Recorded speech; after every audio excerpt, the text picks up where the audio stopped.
வள்ளல் மீடியா நேயர்களுக்கு வணக்கம். நான் காலேஜ் படிக்கிறப்போ பார்த்தீங்கன்னா ஒரு பையன் ஒரு டவுட் ஒன்று என்கிட்டயே கேட்டிருந்தான். ஏன்டா இந்த மலையாளிகள்லாம் ஏன்டா அங்கே இருக்கவங்கலாம் சேட்டான்னு கூப்பிடுறாங்க அப்படின்னா, எனக்கு தெரியலையடா அப்படின்னு ஓப்பனாக ஒத்துக்கிட்டேன். அதுக்கு அவன் ஒரு விஷயம் சொன்னான். கேட்டோன்னா செம கோவம் வந்துருச்சு. ஓவரா சேட்டை பண்ணுவாங்க அப்படின்னு சொல்லிட்டான். டேய் வேற எதுக்காக இருக்கும், சும்மா நீ சம்மந்தமே இல்லாத சொல்லிட்டு இருக்காது அப்படின்னு திட்டிட்டு வந்துட்டேன்.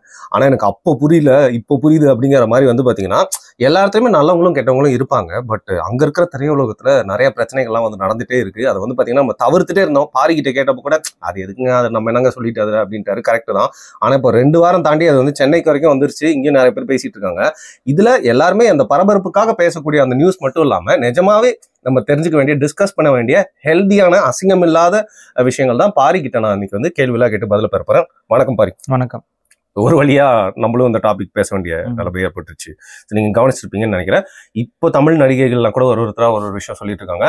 ஆந்திரால எப்பயோ போட்டு முடிச்சிட்டாங்களாம், அங்கெல்லாம் வரவே வராதுன்னு நம்மளுக்கு ஏற்கனவே தெரியும். ஏன்னா ரூலிங்ல யாரெல்லாம் இருக்காங்க அப்படின்னு. ஸோ ஜென்ரலி உங்களுக்கு இது ஒரு சமூக பிரச்சனை தான். ஏன்னா வெறும் ஒரு சினிமா பிரச்சனை மட்டும் கடந்து போயிட முடியாது. அங்க இருக்கிறவங்களும் பெண்கள் தான், அவங்களும் இந்த சமூகத்துல இருந்து போறவங்க தான். அதை பார்த்து அப்படியே ரிஃப்ளெக்ஷன் மீடியா தானே, அதை பார்த்து இங்கேயும் எல்லா பழக்கமும் வந்தது. ஸோ குறிப்பா இந்த அந்த ஹேமா கமிட்டியோட அந்த விஷயமா இருக்கட்டும், இப்போ எல்லாமே இந்த மீ டூ திருப்ப ஆரம்பிச்சதா இருக்கட்டும், இதெல்லாம் நீங்க எப்படி பாக்குறீங்க? திரைத்துறையே பாத்தீங்கன்னா முழுக்க இந்த மாதிரியான கட்டமைப்புக்குள்ளதான் இருக்கு. அது மலையாள திரைத்துறையில கொஞ்சம் ஒருபடி அதிகமாவே இருந்திருக்குங்கிறது தான் இப்ப நம்ம தெரிஞ்சுக்க போறோம். இது என்னன்னா, உங்களுக்கே தெரியும், மலையாள பிலிம் இண்டஸ்ட்ரி ஒரு 20 வருஷத்துக்கு முன்னாடி, இன்னைக்கு இருக்க மலையாள பிலிம் இண்டஸ்ட்ரி நான் சொல்லல, ஒரு 20 வருஷத்துக்கு முன்னாடி தமிழர்களுக்கிட்ட எல்லாம் மலையாள படம் அப்படின்னு சொன்னீங்கன்னாவே ஒரு ஸ்டீரியோ டைப்பிங் இருக்கு.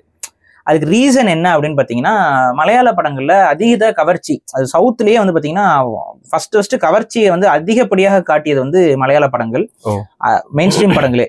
அது போக ஆபாச படங்கள் அதிகமாக உருவாக்கப்பட்டது பாத்தீங்கன்னா மலையாள பிலிம் இண்டஸ்ட்ரியில தான். அதுல இன்னொரு கொடுமை என்னன்னு பாத்தீங்கன்னா, அந்த மலையாள பிலிம் இண்டஸ்ட்ரிக்கான ஆபாச படங்களை எடுத்த இடம் எதுன்னு பாத்தீங்கன்னா தமிழ்நாடு. தமிழ்நாட்டுல அந்த ஆபாச படங்கள் எடுத்துட்டு இருந்தாங்க. அங்க இருந்து கேரளால இருந்து பெண்களை கொண்டு இங்க ஆபாச படங்கள் எடுத்திருப்போம். அப்ப இதுதான் இருந்தது. அப்புறம் இலைமறை காயாக முழுக்க இரவு நேரங்கள்ல சில தேட்டர்கள்ல, தமிழ்நாடு மட்டும் இல்ல, ஆல் ஓவர் இந்தியால இந்த ஆபாச படங்கள் மொழிபெயர்க்கப்பட்டு இருந்துச்சு. அதை ஏன்னா மொழிபெயர்த்தீங்க அப்படின்னு எனக்கு புரியல, இருந்தாலும் மொழிபெயர்த்து விட்டுட்டு இருந்தாங்க. இப்ப உங்களுக்கே தெரியும், இன்னைக்கு அதுல நடித்த சில ஆபாச நடிகைகள்லாம் இன்னைக்கு பஞ்சாயத்து பேசுற அளவுக்குலாம் பெரிய அளவுக்கு வளர்ந்து விட்டார்கள். வாழ்த்துக்கள் தமிழ் சமூகத்திற்கு. ஏன்னா அந்த அளவுக்கு பெண்கள் போயிட்டாங்க. அப்படிதான் போய்கிட்டு இருக்கு. சோ இதுதான் விஷயம். அப்ப இங்க ஏன் அந்த கேரளால அந்த கல்ச்சர் ரொம்ப டீப் ரூட்டடா அங்க ஸ்டார்டிங்ல இருந்தே இருந்துச்சு அப்படின்னு சொல்லி பாத்தீங்க அப்படின்னா, இதுக்கு அடுத்து இந்த இதுல அதிகமாக சஃபர் ஆகுறது பாத்தீங்கன்னா ஆந்திரா, கர்நாடகா, தமிழ்நாடு மட்டும்தான் கொஞ்சம் இதுல அந்த அளவுக்கு மோசம் இல்லை அப்படிங்கிற ஒரு இடத்துல நிப்பாங்க. அப்ப ஏன் ஆந்திரா, ஏன் கேரளா, ஃபர்ஸ்ட் ஏன் கேரளால ரொம்ப ஆபத்தா இருந்துச்சு அப்படின்னு பாத்தீங்கன்னா, அவங்களுடைய சம்பந்தம் ட்ரெடிஷன் அப்படிங்கிற ஒரு வழக்கம் சமீப காலம்னா நான் சொல்றது ஒரு 70 இயர்ஸ்க்கு முன்னாடி வரைக்கும் ஒரு நடைமுறையில இருந்த ஒரு வழக்கம், சம்பந்தம் ட்ரெடிஷன் அப்படின்னு சொல்லிட்டு. இதை நம்ம பேசுவது முழுக்க வரலாறு தான். எந்த ஒரு சமூகத்தையும், எந்த ஒரு மக்களையும், எந்த ஒரு தனிப்பட்ட இனக்குழுக்கையும் நம்ம இழிவுபடுத்தி பேசுவதற்காக அதை பேசல. மாறாக இது ஒரு வரலாறு. இந்த வரலாறு எந்த அளவுக்கு ஒரு சொசைட்டியை மாத்தி போடக்கூடிய வல்லமை பெற்றதுங்கிறதுனால அந்த வரலாறை நம்ம பேசாமல் கடந்து போகும்பொழுது history will repeat it self அப்படிங்கிற ஒரு அடிப்படையில யார் மனதையும் புண்படுத்துவதற்கு டிஸ்கிரிப்ஷன் ரொம்ப பெருசா போகுது. இல்ல வேற வழி இல்ல. நீங்க மட்டும் இல்ல, நிறைய பேர் பேசின வீடியோவும் இருக்கு, நான் எல்லாம் எடுத்து வச்சிருக்கேன், ஏற்கனவே இருக்கு. ஆனா ஒரு சின்ன திருத்தம் பாரு, இந்த 70 இயர்ஸ்னு சொல்லுவீங்க, பட் early 70s வரைக்கும் இது இருந்துச்சு அப்படின்னு தான் நம்ம 70 இயர்ஸ்னே சொல்லுவோம். சரியா? நம்ம இப்ப ரொம்ப சமீபத்துக்கும் கூட வர வேணாம். ஆனா இன்றளவும் இன்னும் ஒரு 20 வருஷத்துக்கு முன்னாடியும் 30 வருஷத்துக்கு முன்னாடியும் கூட அந்த நடைமுறை சில கிராமங்கள்ல கேரளாவில் இருந்ததாகத்தான் நமக்கு சொல்லப்படுது. ஸோ இது என்ன சம்பந்தம் முறை அப்படின்னா என்னங்கிறத நம்ம ஒரு டீப்பா புரிஞ்சுக்கணும்.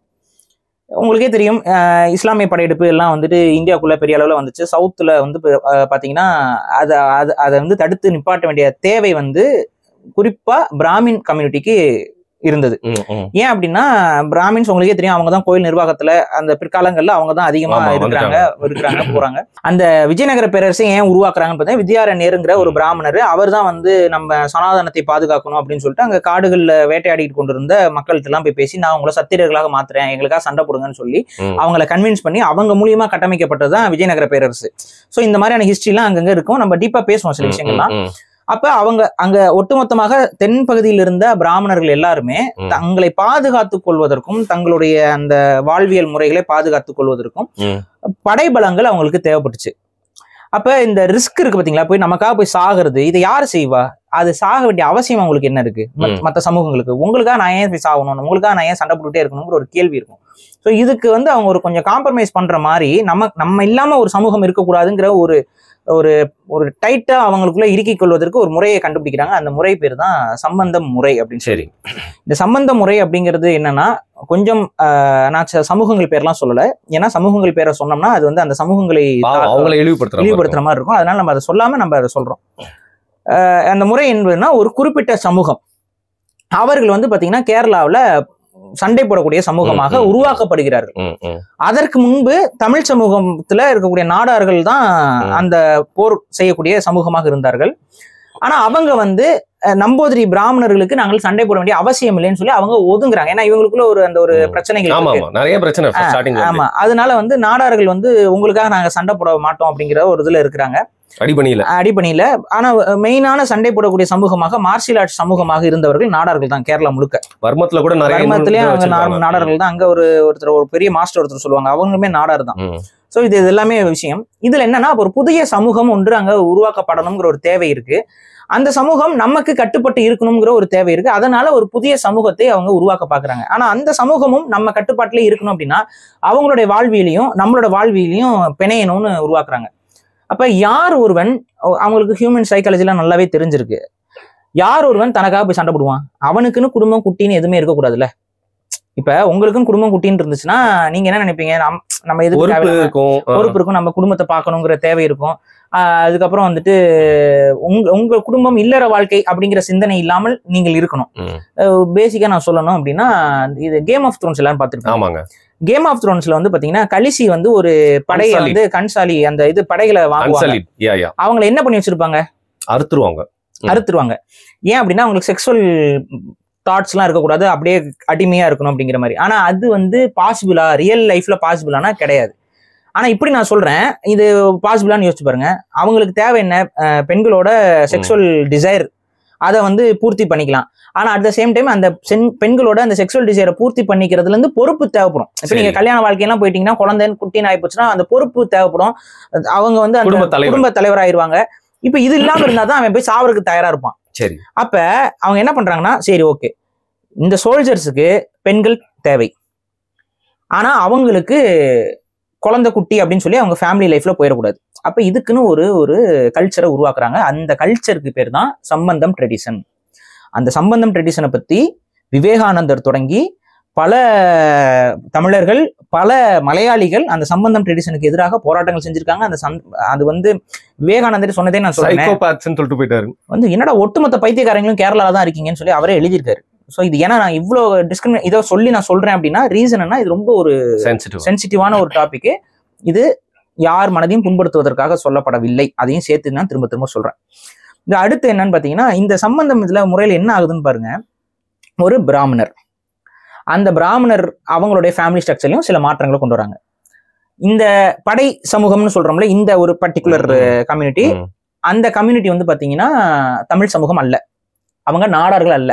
நாடார்கள் இவங்களுக்காக வேலை செய்ய மாட்டிக்கிறாங்கிறனால தான் இந்த ஒரு புது கம்யூனிட்டியை உருவாக்க வேண்டிய தேவை இவங்களுக்கு வந்துச்சு, நம்பூதிரி பிராமின்ஸ்க்கு. ஸோ இவங்க என்ன பண்றாங்க, ஒரு பர்டிகுலர் சமூகம், அந்த சமூகத்துல வந்து பாத்தீங்கன்னா ஒரு சில கல்ச்சரை உருவாக்குறாங்க. அந்த கல்ச்சர் என்னங்கிறத மட்டும் நான் எக்ஸ்பிளைன் பண்றேன். நம்பூதிரி பிராமின் அவரோட ஃபேமிலியில பையன் மட்டும் தான் கல்யாணம் பண்ணிக்க முடியும். பையன் மட்டும்தான் அந்த நம்பூதிரி பிராமின் ஃபேமிலியில கல்யாணம் பண்ணிக்க முடியும். கல்யாணம் பண்ணிக்கிறது மூலமா அவர் மட்டும்தான் நம்பூதிரி பிராமின்ஸை ப்ரோக்ரியேட் பண்ண முடியும். ஒரு நம்பூதிரி பிராமின் அவருடைய பையன் மட்டும்தான் கல்யாணம் பண்ண முடியும். அப்ப அவர் ஒரே ஒரு பையன் தான் பெத்துக்குவாரானா? கிடையாது, பையன். அதுக்கப்புறம் ஒரு 5-6 குழந்தைகள் பெத்துக்குவாங்க அவங்க. அப்ப அந்த 5-6 பசங்களுக்கு கல்யாண வாழ்க்கையே கிடையாது. சோ அவங்க கோவில் பண்ணி தான், அப்படிலாம் இல்லைங்க, கோவில் பண்ணி மட்டும் இல்ல, அவங்க இந்த ஒரு குறிப்பிட்ட சமூகம் இருக்குல்ல, இந்த குறிப்பிட்ட சமூக பெண்களோட போய் எப்ப வேணாலும் புணர்ந்துக்கலாம். ஓகே, உடல் உறவு வச்சுக்கலாம். இது வந்து ஒரு கல்ச்சர் அவங்க வச்சிருந்தாங்க. இதுல என்ன ஒரு கொடுமை அப்படின்னு பாத்தீங்கன்னா, இந்த பர்டிகுலர் அந்த ஹவுஸ் ஹோல்டுக்கு ஒரு ஆள் இருப்பார்ல, அவர் வந்து பாத்தீங்கன்னா ஒரு நம்பூதிரி பிராமின் அவர் வீட்டுக்கு வந்து வாசல் முன்னாடி நின்னா அவர் கதவை திறந்துட்டு அவர் வீட்டுல இருக்க எல்லா பெண்களையும் அவர் நிப்பாட்டிட்டு உங்களுக்கு யாரோட போகணுமோ போய்க்கோங்கன்னு சொல்லிட்டு வந்துடணும். இது இந்த கல்ச்சருடைய ஒரு விஷயம். இதுல இன்னொன்னு என்னன்னா, கல்யாணமான இந்த பர்டிகுலர் சமூகத்தை சார்ந்த பெண் கல்யாணம் பண்றாங்கல்ல, அந்த பெண் முதல் நாள் வந்து அதாவது கல்யாணம் ஆன உடனே முதல் இரவை வந்து ஒரு நம்பூதிரி பிராமினுடைய வீட்டில தான் செலவிடணும். அப்போ உங்களுக்கு என்னன்னு புரியுது. So he will break the virginity of the bride. கேட்கறக்கே ஒரு மாதிரி ரொம்ப நாராசமா இருக்குல்ல இந்த கல்ச்சர். அப்படியே ஜோன் அவுட் ஆயிட்டேன் நான் பாதி. ஸோ அவ்வளோ நாராசமான ஒரு கல்ச்சர். அப்போ இந்த பெண்கள் இவரோட அதாவது நான் சொல்றேன்னா, இந்த சம்பந்தம் செய்யக்கூடிய, இது பேரே சம்பந்தம், இந்த சம்பந்தம் செய்யக்கூடிய பிராமணர்கள் யாருன்னு பாருங்க. பையன் அவர் மட்டும்தான் கல்யாணம், அவர் மட்டும்தான் நம்பூதிரி பெண்களை கல்யாணம் பண்ணிக்க முடியும். அவர் கல்யாணம் பண்ணிக்கிட்டு அவர் பியூர் பிராமின் மெயின்டைன் பண்ணிட்டு இருப்பாரு. அவருக்கு பிறக்கிற, அதாவது அந்த பிறக்கக்கூடிய மற்ற பிராமின் சிப்லிங்ஸ் தம்பிகள் இருக்காங்கல்ல, அவங்க எல்லாம் என்ன பண்ணுவாங்க, ஒவ்வொரு வீடுக்கா போயிட்டு அவங்க வந்து இந்த செக்ஸுவல் டிசைர்ஸ் வந்து அவங்க தீர்த்துக்குவாங்க. அவங்களுக்கு குழந்தையும் பிறக்கும். அந்த குழந்தை இவங்களுக்கு பிறந்தா, அதாவது தன்னோட ஹஸ்பண்டுக்கு பிறக்காம இந்த சோகால்டு இந்த மாதிரி வர இந்த சம்பந்தம் பிராமின்ஸுக்கு பிறந்தா, அந்த குழந்தைக்கு வந்து ஒரு ஒரு ஹையர் கேட்டகரி அப்படிங்கிற ஒரு பிலீஃப் வந்து இந்த சமூக பெண்களிடம் இருந்தது. அப்ப இதுதான், இதுல யாரெல்லாம் பாதிப்புக்குள்ளானாங்கன்னு நீங்க பாருங்க. இந்த ஒரு ஒட்டுமொத்த கம்யூனிட்டி, இது வந்து எக்ஸ்ப்ளாய்டேஷன் நடந்திருக்கு. இந்த ஒட்டுமொத்த கம்யூனிட்டியும் அதோட பெண்கள் எல்லாருமே எக்ஸ்ப்ளாய்டேஷன் பண்ணிருக்காங்க. ஏன்னா இவங்க திருமண வாழ்க்கையிலையும் ஈடுபட முடியாது, அவங்க ஹஸ்பண்டுக்கும் அவங்களால உண்மையா இருக்க முடியாது. ஏன்னா அவங்க ஹஸ்பண்டே இவங்களுக்கு ரெண்டாவது வரவர் தான். ஏன்னா இவங்களோட வேற யாரோட ஒருத்தர் தான் படுக்கையை பகிர்ந்து கொண்டு அடுத்ததான் ஹஸ்பண்டோட வருவாங்க. ஸோ இவங்களுக்குள்ள அந்த ஃபேமிலி பாண்டிங்கிறது பெரிய அளவுக்கு இருக்காது. பிறக்கக்கூடிய குழந்தையும் யாருக்கு பிறந்தது என்று பெரிய அளவுக்கு உறுதிட்டு சொல்ல முடியாது. ஸோ அந்த சேசிட்டின்னு சொல்லக்கூடிய அந்த கற்புத்தன்மை அப்படிங்கிறது அந்த குடும்பத்துக்குள்ள இல்லாமல் போறதுனால பிறக்கக்கூடிய குழந்தையோட எந்த ஒரு பொறுப்பையும் அந்த குடும்பத்துடைய தலைவன் எடுத்துக்க வேண்டிய அவசியம் கிடையாது. அப்ப இந்த பர்டிகுலர் சமூகத்தில் பிறக்கக்கூடிய அத்தனை ஆண்களும் நல்லா வந்து போர் பயிற்சி கத்துக்குவாங்க, நல்லா சண்டை போடுவாங்க, கிளம்பி போயிடுவாங்க. இவர்கள் திரும்ப வராங்க பாத்தீங்களா? இப்படி இவங்க திரும்ப வரவேற்கும் போது இந்த பர்டிகுலர் சமூகத்தை சார்ந்த பெண்கள் எல்லாம் மார்பு சீலை இல்லாமல் அவங்கள போய் வரவேற்கணும். அதுக்கு மீனிங் என்னன்னு உங்களுக்கு புரியுதா? செலக்ட் பண்ணிக்கிறதுக்காகவா? அந்த பெண்களை அவங்க செலக்ட் பண்ணிக்குவாங்க. அவங்களும் யாரோட வேணாலும் போய் கொள்ளலாம். வரக்கூடிய சோல்ஜர்ஸ்க்கு அது வந்து ஒரு கிஃப்ட் மாதிரி. முடிச்சுட்டு வராங்க, நிறைய பேர் செத்துருப்பாங்க, அவங்க வந்து யாரை வேணாலும் அவங்க செலக்ட் பண்ணிட்டு அவங்க கூட வந்து செக்ஸுவல் டிசைர்ஸை வந்து தீர்த்துக்கலாம். இது வந்து அவங்களுக்கு ஒரு கிரெடிட் மாதிரி. நம்ம இவ்வளவு கஷ்டப்பட்டு சண்டை போடுறோம், அதுக்கான ஒரு கிரெடிட் மாதிரி. அவங்களுக்கும் குழந்தை பிறக்கலாம், அந்த ப்ரோக்ரேஷன் எது வேணாலும் நடக்கலாம். ஸோ இவங்களுக்குள்ள அந்த சொசைட்டில யாருக்கு பிறந்தாங்கிற ஒரு இதே தெரியாது. அதனால யாருக்கும் இது பண்ணணும்னு அவசியம் இல்லை. இப்ப இதுல இந்த பெண்களும் இந்த சமூகமும் பெரிய அளவுக்கு பாதிப்புக்குள்ளாகுது. இல்ல அப்படியே அந்த பக்கம் போனீங்கன்னா நம்பூதிரி பெண்கள் இருக்காங்கல்ல, இதுல நம்பூதிரி பெண்கள் பெரிய அளவுக்கு பாதிப்புக்குள்ளாறாங்க. இப்படி அவங்க தான் நல்லா இருப்பாங்கல்ல, என்ன நம்பூதிரி சொல்லல, ஒரு ஆள் தானே கல்யாணம் பண்ணிக்க முடியும். நல்லா கவனிங்க. இப்ப நம்பூதிரி ஃபேமிலி இருக்கு, அதுல பையன் மட்டும் தான் நம்பூதிரி பொண்ணை கல்யாணம் பண்ணிக்க முடியும். நம்பூதிரி பொண்ணை வேற யாருமே கல்யாணம் பண்ணிக்க முடியாது. ஐயோ, அப்ப எப்படி ரேஷியோ வரும்? ரெண்டாவது பையனும் கல்யாணம் பண்ணிக்க முடியாது அடுத்த நம்பூதிரி பெண்களை. இவங்க எல்லாம் வந்து செக்ஸுவல் இதுக்கு வந்து வேற ஒரு சமூகத்துக்கிட்ட போயிட்டு தீர்த்துக்கிறாங்க. நிறைய பெண்கள் கல்யாணம் ஆகாம நம்பூதிரி பெண்கள் 80 வயசு 90 வயசு வரைக்கும் கல்யாணம் ஆகாமல் எந்தவித உடல் சார்ந்த தேவையும் பூர்த்தி ஆகாமல் they will die a virgin. இப்படி ஒரு சொல்றதுக்கே வாய் கூசக்கூடிய ஒரு கல்ச்சர் வந்து கேரளால ஒரு 40-50 இயர்ஸ் முன்னாடி வரைக்கும் நடைமுறையில் இருந்துச்சுன்னு சொன்னா, புகுத்தப்பட்டு நடைமுறையில் இருந்துச்சு. அது ஒரு விதமா தான் டிஸ்கிரிமினேஷன், ஒரு காஸ்ட் டிஸ்கிரிமினேஷன்.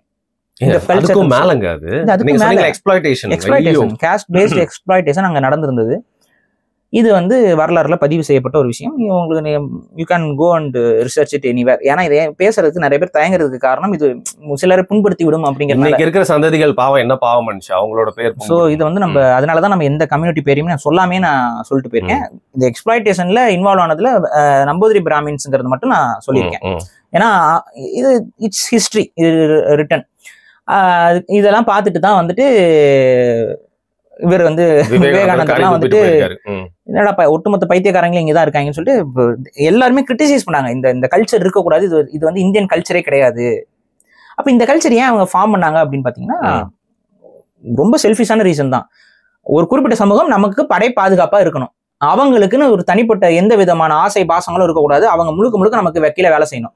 அப்ப அவங்களுக்கு அந்த ஆசை பாசங்கள்லாம் இல்லாத ஒரு படை கூட்டத்தை நாம் உருவாக்கி கொள்ள வேண்டும்னு. இதுக்கும் இந்த தோல் சிலை போராட்டத்துக்கும் ஒரு சம்பந்தம் இருக்கு. இந்த சம்பந்தம் ட்ரெடிஷனுக்கும் தோல் சிலை இது ஏன் தெரியுமா? அந்த குறிப்பிட்ட சமூகம் சொன்னேன்ல, அந்த குறிப்பிட்ட சமூகம் தான் படை வீரர்களா போர் வீரர்களா இருந்தாங்க. அந்த குறிப்பிட்ட சமூகம் தான் திருவாங்கூர் சமஸ்தான ராஜாக்களாகவும் இருந்தாங்க. அப்ப எல்லாருக்கும் இருக்கிற இது கல்ச்சர் இவங்களும் தானே ஃபாலோ பண்ணி ஆகணும். அப்படி ஃபாலோ பண்ணும்போது படை வீரர்கள் வரும்போது மார்பக சேலை இல்லாமல் தான் இவங்க போய் வெல்கம் பண்றாங்க. யாரு? திருவாங்கூர் சமஸ்தான ராணி அவங்க போயிட்டு வெல்கம் பண்றாங்க. அந்த நேரத்தில் நம்ம தமிழ் நாடார் பெண்கள் அவர்களை கேலி செய்து விட்டார்கள், சிரிச்சிட்டாங்க. அவங்க பார்த்துட்டு என்னடா இது, இப்படிதான் வாழ்றதா, இதுதான் வாழ்க்கையா, எல்லா ஆண்களும் பார்க்கும் விதமாக மார்பை காட்டி கொண்டு போய் நிக்கணுமா அப்படின்னு சொல்லி அவங்க கேளிக்கையாக பெண்கள் சிரிச்சிடுறாங்க. இந்த வெஞ்சன்ஸ் தான் அதுக்கு அடுத்து தமிழர்கள் தமிழ் பெண்கள் அங்க மாறாப்பு சேலை அணியக்கூடாது அப்படிங்கிற சட்டத்தை கொண்டு வருகிறார்கள். இந்த சட்டம் வந்து ஆதியிலிருந்து இருந்த பிராக்டிஸ் கிடையாது. திருவாங்கூர் சமஸ்தானத்துல ஒரு குறிப்பிட்ட ராணி தான் அந்த சட்டத்தை கொண்டு வராங்க, இடையில வருது. அதனாலதான் வந்து பெரிய அளவு போராட்டம்லாம் இருக்கு. ஆனா இன்னைக்கு வந்து பல பேர் வரலாறு பேசுறவங்க எப்படி அதை சிதைச்சிட்டு போறாங்கன்னா, இந்த ராணி கோவப்பட்ட விஷயமோ இந்த ராணி வந்து தான் இந்த சட்டத்தை கொண்டு வந்தாங்கிறதையுமே மறைக்க பாக்குறாங்க. ஒரு பெண் ஒட்டுமொத்த பெண்களுக்கும் செய்த ஒரு அநீதி, ஒரு கேஸ்ட் டாமினேஷன்ல செஞ்ச ஒரு அநீதி தான் அந்த தோல் சிலை மறுக்கப்பட்டது. அதற்கப்புறம் அவங்க போராடுறாங்க, வெள்ளையர்களுடைய ஆதரவு வருது, கிறிஸ்டியானிட்டியோட ஆதரவு வருது, வைகுண்டர்ல இருந்து எல்லாருமே இந்த இதுக்கு எதிராக போராடுறாங்க. அவங்க வந்து மார்புக்கு வரி லொட்டு லொசுக்குன்னு பயங்கர டிஸ்கிரிமினேஷனான சட்டங்களை வந்து திருவாங்கூர் சமஸ்தானம் கொண்டு வந்தது. அதுக்கு எதிராக அங்க இருந்த பழங்குடி மக்கள், அங்க இருந்த தமிழர்கள் எல்லாருமே போர்க்கொடி தூக்குறாங்க. ஒரு லெவலுக்கு மேல அதை அவங்களால கண்டினியூ பண்ண முடியல. அந்த ட்ரெடிஷன் ஸ்டார்ட் ஆகி வித்தின் இயர்ஸ் இந்த சென்ஸ் ஒரு 50 to 60 இயர்ஸ்லயே அது வந்து முடிச்சு வைக்கவும் பட்டுச்சு. ஸோ இதுதான் உண்மை. அந்த ராணி அந்த சட்டத்தை கொண்டு வந்ததுக்கு ஆதாரங்கள் இருக்கு. அதை கிரிட்டிசைஸ் பண்ணி அன்னைக்கு வந்த பத்திரிகைகள், அன்னைக்கு வந்த செய்தித்தாள்கள், அது இதெல்லாமே வெள்ளைக்காரன் பேர்ல தான் நடக்குது. எல்லாமே இது வந்து மலையாளம் வீடியோஸே இருக்கு. ஸோ வந்து நம்ம இதையும் சொல்றோம். ஸோ இந்த ஹிஸ்டரியை புரிஞ்சுக்கோங்க. So it was an exploited society. Confused சொசைட்டின்னு சொல்லலாமா? கன்ஃபியூஸ்டுங்கிறது எக்ஸ்பிளாய்டேஷனால வந்த ஒரு விஷயம். அதாவது இந்த சொசைட்டில இந்த மாதிரி பிரச்சனைகள் வரும் பொழுது, இந்த அடுத்து இந்த பார்னோகிராஃபி இதெல்லாம் உள்ள வரும் பொழுது உங்களுக்கு அந்த இதில் அக்செப்டன்ஸ் ரேஷியோ அங்கே அதிகமாக இருந்துச்சு. ஸோ கேரளாவில் இதில் ஏன் அதிகமாக இந்த மாதிரியான விஷயங்கள் வந்தது அப்படின்னா அதற்கு காரணம் ஒரு விதமான கேஸ்ட் எக்ஸ்பிளாய்டேஷன் அங்கே நடந்தது தான். ஸோ இதை வந்து ரொம்ப ஹார்ஸான ஹிஸ்ட்ரி. இந்த ஹிஸ்ட்ரி நீங்க முதல்ல தெரிஞ்சுக்கணும். சம்பந்தம் சரி. ஆனா நான் யோசிச்சேன், இது எனக்கு தெரியும் பாதி, நீங்கள் விளக்கி சொன்னீங்க. இது ஏன்டா இந்த விஷயம் கேட்டா இது பதில் ஏன் அப்படி சொல்றேன்னா, இப்ப நம்ம ஊர்ல இருக்கக்கூடிய பெண்கள் இன்னும் அவங்களுடைய வே ஆஃப் லைஃப் அப்படிங்கிறது வந்து ரொம்ப நமக்கு சங்க இலக்கியத்துல இருந்து எடுத்துக்கோங்க, இல்ல வந்து எல்லாத்துலயும் வந்து பாத்தீங்கன்னா கற்புங்கிற ஒரு விஷயம் என்பது தொடர்ச்சியாக சொல்லப்பட்டு கொண்டே இருக்கு. கற்புடைய நிலை என்பது பேசப்பட்டு கொண்டே இருக்கு நம்ம சமூகத்துல. இன்னைக்கு நமக்குள்ள சண்டை வந்துச்சுன்னா கூட ஒருத்தனை கோவப்படுத்தணும் அப்படிங்கிறதுக்கு அவங்களோட அம்மாவோடையவோ இல்லை அவங்க குடும்பத்தில் இருக்க மனைவியோட கற்போட இதை கேள்வி கேட்கும்போது தான் அந்த கோவமே வருது. ஏன்னா அப்போ புரிஞ்சுக்கோங்க, எதை நம்ம அதிகமாக வேல்யூ பண்றோம்ட்டு. ஏதோ ஒரு வேல்யூ பண்ற ஒரு விஷயத்த கேவலமா பேசினா தானே நீங்க கோவப்படுவீங்க. ஸோ நம்ம குடும்பத்தில் இருக்கக்கூடிய பெண்களுடைய கற்பு நெறியை வந்து தமிழகத்துடைய கல்ச்சர்ல நம்ம ரொம்ப அதிகமாக வேல்யூ பண்றோம். இப்ப நிறைய பேருக்கு கூட வந்துட்டு தங்க அம்மாவை பத்தி யாராவது தப்பா பேசினா என்ன சொல்லுவாங்க? அது இந்த ஃப்ரெண்ட்ஷிப்ல எல்லாம் சில பேர் பேசிட்டாலே வாங்க, என்னெல்லாம் அவங்க கூப்பிட்டாலும் அந்த மாதிரி ஏதாவது வார்த்தை சொல்லியிருந்தாலே திருப்பியும் வந்து அன்பான ட்ரீட்மெண்ட் கொடுத்துட்டாங்க. அப்படி இருக்குங்க. இல்ல நிறைய பேருக்கு அது என்ன வார்த்தைனே தெரியல. அது கெட்ட வார்த்தைகளுக்குலாம் என்ன பொருளுங்கிற அளவு ஒன்றும் தெரியல. அதனால வந்துட்டு கிறுக்கனுங்க மாதிரி பேசிட்டு இருக்காங்க. அதெல்லாம் தெரிஞ்சுக்கோங்க. கெட்ட வார்த்தைகள் ரொம்ப கெட்ட வார்த்தைகள், அதெல்லாம் பேசிட்டு இருக்காதீங்க. அதெல்லாம் வந்து ஒரு ட்ரெண்ட் ஆக்காதீங்க. அதெல்லாம் வந்து ஃபேஸ்புக்ல இதுல எல்லாம் கமெண்ட் போடுறதுலாம் அதெல்லாம் ரொம்ப கேவலமான ஒரு விஷயம். கெட்ட வார்த்தை பேசுவதை தவறுங்கள். புரியுதுங்களா? இவ்வளவுதான் சொல்ல. கோவத்துல நீ எப்படி வேணாலும் திட்டு, கெட்ட வார்த்தைகள் போட்டு அந்த கெட்ட வார்த்தைகளை ஆட் பண்ணி திட்டுறது. ஏன்னா அந்த கெட்ட வார்த்தைகள் ரொம்ப நீயே அதை மீன் பண்ண மாட்டேன். அந்த அளவுக்கு ரொம்ப தப்பான சில வார்த்தைகள் எல்லாம் இருக்கு. நம்ம வந்து எக்ஸ்பிளைன் பண்ணிட்டு இருக்க வேணாம், பட் இருக்கு. அப்ப அதெல்லாம் தவிர்த்துருங்க. அப்ப இங்க நம்ம புரிஞ்சுக்கிறது என்ன அப்படின்னா, இந்த ஒரு கல்ச்சர் என்பது, அதாவது அந்த பெண்களுடைய அந்த கற்புக்கு அதிகமான முக்கியத்துவமும், கற்பு அது ரெண்டாவது கற்புனா வெர்ஜினிட்டின்னு கம்பேர் பண்றாங்க நிறைய பேர். தப்பு. கற்பு அப்படின்னா வந்து ஒரு கற்பிக்கப்பட்ட ஒரு விஷயம். கற்புனாவே கற்பிக்கப்பட்டதுன்னா ஒரு சொல்லிக் கொடுக்கப்பட்டது. என்ன சொல்லிக் கொடுக்கப்பட்டதுன்னா நெறி, ஒரு வாழ்வியல் நெறி. அது வேற ஒண்ணும் இல்ல, ரொம்ப இதுன்னா உண்மைத்தன்மைன்னு வச்சுக்கோங்க. உண்மைத்தன்மை பிளஸ் உறுதித்தன்மை. ஒரு பெண் உறுதியாக இருத்தலும் உண்மைத்தன்மையோடு இருப்பதும் தான் கற்பு நெறி. நீங்க கற்புங்கிறதுக்கு நீங்க எடுத்துக்காட்டுக்கு நீங்க வள்ளுவர் என்னென்ன கற்புனா என்னன்னு சொல்லியிருப்பாரு. அதை நீங்க 10 குறள் படிங்க. எங்கேயுமே பெண்களை வந்து அவர் அடக்கி வைக்கணும்னா சொல்ல, அது அவரே ரொம்ப தெளிவா சொல்றாரு. சிறை காக்கும் மகளிர் அப்படின்னு சொல்லி ஒரு குறள் இருக்கும். அதுல அவர் என்ன சொல்றாருன்னா, என்ன கற்புனா என்ன, அதாவது ஒரு ஆண் வந்து ஒரு பெண்ணை பூட்டி வச்சு பாதுகாக்கிறது கற்பு கிடையாது. மாறாக அந்த பெண்ணே தன்னுடைய நிலை உணர்ந்து தன்னைத்தானே பாதுகாத்து கொள்ளுதல் தான் கற்பு அப்படிங்கிறாரு. அப்ப அது பெண்களுக்காக இருக்கக்கூடிய ஒரு விஷயம் அப்படிங்கிற மாதிரி தான் கற்புங்கிறது. பெண் ரெண்டாவது கற்புங்கிறது நான் சொல்றேன் உண்மைத்தன்மை பிளஸ் உறுதித்தன்மை. இது எல்லாத்துக்கும் பொருந்தும், ஆண்களுக்கும் பொருந்தும். நம்மளும் உண்மைத்தன்மையோடு இருக்கணும், உறுதித்தன்மையோடு இருக்கணும். இப்போ ஒரு அரசியல் இருக்கும், அரசியலில் கற்பு வேணுமானா ஆமா, அரசியலிலும் கற்பு வேணும். எப்படின்னா உண்மைத்தன்மையோட உறுதித்தன்மையோட என்ன கொள்கை கோட்பாடுக்காக நம்ம வந்தோமோ அந்த கொள்கை கோட்பாடை நடைமுறைப்படுத்தும் கற்பு இருக்கு. எல்லா கற்புங்கிறதுக்கான மீனிங் நீங்க புரிஞ்சுக்கிட்டீங்கன்னா அது எல்லாத்துக்குமே இருக்கு. புரியுதா? அந்த மீனிங் புரியாம அது பெண்களுக்கானது மட்டும் அப்படியே கொண்டு வந்து விட்டுறாங்க. பெண்களுக்கும் வேண்டும், ஆணுக்கும் வேண்டும், ஒரு குடும்பத்திற்கு இருக்கு, ஒரு நாட்டுக்கு இருக்கு, ஒரு தலைவனுக்கு இருக்கு, இது எல்லாத்துக்குமே இருக்கு. ஸோ உண்மைத்தன்மை பிளஸ் உறுதித்தன்மை ரெண்டையும் சேர்ந்தாப்புல இருக்கக்கூடியதுதான் கற்பு. இது வந்து நான் பிசிக்கலாக இருக்கக்கூடியது கிடையாது. இப்போ ஃபார் எக்ஸாம்பிள் ஒரு பெண்ணை வந்து பாலியல் பலாத்காரம் செய்யறான் அப்படின்னா அது கற்பு அளிக்கிறதுன்னு கிடையாது. அந்த வார்த்தை கொஞ்சம் கொஞ்சமா இப்ப எல்லாருமே தவறுன்னு சொல்லி, அதான் கற்பழிப்புங்கிற அந்த வார்த்தையே தப்பு. ஏன்னா ஒரு வன்புணர்வின் மூலமாக ஒரு பெண்ணுடைய கற்பை வந்து அழித்து விட முடியாது. புரியுதா? ஸோ இவ்வளவுதான் விஷயம். இதைதான் நம்ம அதையும் சேர்த்து சொல்றோம். அப்ப இந்த விஷயங்கள் என்பது தமிழ் சமூகத்துல ரொம்ப ஸ்ட்ராங்கா டீப் ரூட்டடா இருந்ததுனால பெண்கள் வந்து ஒரு அட்ஜஸ்ட்மெண்ட் அப்படிங்கிற ஒரு விஷயத்துக்கு வந்து ஒத்துக்கிறதே கிடையாது. எங்க ஆக்டிங்க்கே இன்னைக்கு கூட நிறைய பேர் வருத்தமா சொல்லுவாங்க, ஏங்க தமிழ் நடிகைகள் இல்ல தமிழ். எனக்கு தெரியுங்க, எனக்கு தெரிஞ்ச இந்த ஆங்கரிங்ல இருக்கவங்க இல்ல வந்து எனக்கு தெரிஞ்ச விஷயங்கள் இருக்கக்கூடியவங்க பல பேரும் வந்து சினிமால நடிக்கணும் இல்ல வந்து நாடகங்களை நடிக்கணுங்கிற ஒரு ஆர்வம் இருக்கிறோம். ஆனா அவங்க பல பேருமே வந்து நடிக்காமல் அவங்க கிட்ட அழகு இருக்கும், திறமை இருக்கும். ஏன் அவங்களுக்கு அந்த வாய்ப்பு மறுக்கப்படுதுன்னு பார்க்கும்பொழுது பலரும் சொல்றது இதுதான், அட்ஜஸ்ட்மெண்ட். இந்த அட்ஜஸ்ட்மெண்ட் அப்படிங்கிறது இருக்குது. இல்லங்க, இது கருப்பு நிறம் இருக்கு தமிழ் பெண்களுக்கு, அதனாலதான் அவங்களுக்கு கிடைக்க மாட்டேது. கருப்பு கதாநாயகிகளை போடணும் அப்படின்னு சொல்றாங்க நிறைய பேரு. சரியா? ஆனா ரீசன் இதானா? ஏங்க நான் சிம்பிளா கேக்குறேன், நீங்க வந்து நார்த் இந்தியன்ஸை கொண்டு வந்து இங்க பிளாக் பெயிண்ட் அடிச்சு நடிக்க வைக்கிறதுக்கு நம்மளோட நார்மலான கலர்ல இருக்க பெண்கள் நடிக்க வச்சிட மாட்டாங்களா? அவங்களுக்கு நம்ம எமோஷன்ஸ் எல்லாம் சொல்லி கொடுத்து எமோஷனே வரலைனாலும் நடிக்க வச்சு அப்படிலாம் கஷ்டப்பட்டு இருக்கு. நம்ம பெண்களே நடிக்க வச்சிட முடியாதா? இங்க ப்ராப்ளம் எங்க ஆரம்பிக்குது அப்படின்னு பாத்தீங்கன்னா, இந்த ஸ்கின் டிஸ்கிரிமினேஷன் இதுங்கிறதெல்லாம் கடந்து இங்க வந்து அட்ஜஸ்ட்மெண்ட் அப்படிங்கிறதுக்கு தயாரா இருக்கியா, தயாரா இல்லையா? அப்ப நடிகைகளை வந்து இவங்க எப்படி பாக்குறாங்கிறது தான் ஒரு பெரிய கேள்வியா இருக்கு. பொருளா பாக்குறாங்க. அப்ப இதுக்கு வந்து அதிகமாக தமிழ் பெண்கள் வந்து ஒத்துக்கிறதுல, அது அவங்களுக்கு அந்த ஃபேமிலி ஒத்துக்கிறதுல, அவங்களுடைய தாட் ப்ராசஸ் ஒத்துக்கிறதுல அவங்க வந்து அதை அவாய்ட் பண்ணிடுறாங்க. வேண்டாம், இது நமக்கு ஒத்து வராதுன்னு சொல்லி ஒதுங்கிறாங்க. அதனாலதான் மாடலிங்கு, அதனாலதான் வந்து இந்த நடிப்பு துறை, அதனாலதான் இந்த நாடகத்துறை, இது வெள்ளித்திரை இல்ல வந்து சினிமா துறை ரெண்டுலயுமே தமிழக பெண்களால வந்து ஒரு சரியான இடத்துல இருக்க முடியாமல் போறதுக்கான காரணம் இதுதான். ஏன்னா இந்த எல்லா துறையுமே பெண்களை வந்து ஏதோ ஒரு விதத்துல பாலியல் தொழில் செய்பவர்களாகத்தான் பார்க்கிறார்கள். இப்ப அதுதான் இன்னைக்கு வந்து கேரளா இண்டஸ்ட்ரியில வெளிப்பட்டு இருக்கு. சரி, நீங்க சொல்றது எனக்கு புரியுதுங்க. ஆனா இப்ப டக்கு இன்னொரு பார்வை இதுல பார்க்கப்படும். அப்பனா என்னப்பா உங்க ஊர் பொண்களா மட்டும்தான் நல்லவங்களா அப்படிங்கிற மாதிரியான ஒரு கேள்வி கோபம் வரும் இல்லையா? இது நம்ம அப்படி நான் சொல்லல. நீங்க இந்த கற்பு நெறின்னு இருக்குல்ல, இந்த கற்பு நெறி சார்ந்த புரிதலை உங்க நாட்டிலையும் சொல்லிக் கொடுங்க. எல்லா பெண்களுக்கும் இதை சொல்லுங்க, எல்லா ஆண்களுக்கும் இதை சொல்லுங்க. ஒழுக்கம் சார்ந்த விஷயங்களை எல்லாருக்குமே கத்துக் கொடுங்க. அந்த தாட் ப்ராசஸ் வரவைங்க.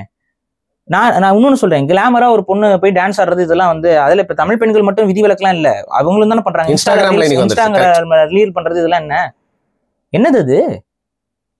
அதுவும் நீ பெண்களை கவர்ச்சி படுத்துற அப்படின்னாவே அது it will lead to prostitution. அதை தான் நான் திரும்ப சொல்றேன். அது பேர் ஓப்பனா சொன்னா அது ப்ராஸ்டியூஷன் தான், வர்ச்சுவல் ப்ராஸ்டியூஷன். ஆமா, நீ காசு வாங்கிட்டு உடம்ப காட்டுற, அவ்வளவுதான், அது ப்ராஸ்டியூஷன் தான். Simple as that. நம்ம அதான் அப்படிதான் சொல்றோம். நீ எதுக்கு பெண்களை வந்து ஒரு இன்னைக்கு இயல்பு வாழ்க்கையில் அப்படிதான் இருக்குதா? பெண்கள் வந்து அது அந்த டான்ஸ் பேரு ஐட்டம் டான்ஸ் என்ன? எந்த ஐட்டம்? அங்க என்ன சமோசா விற்கிறாங்களா இல்ல அங்க வந்து என்ன விற்கிறாங்க? ஐட்டம்னா என்னங்க? ஐட்டம்னா உயிரற்ற பொருள் தானே அர்த்தம். ஹியூமன்ஸ் போய் ஐட்டம்னு சொல்லுவாங்களா? ஹியூமன் இஸ் ஐட்டமா?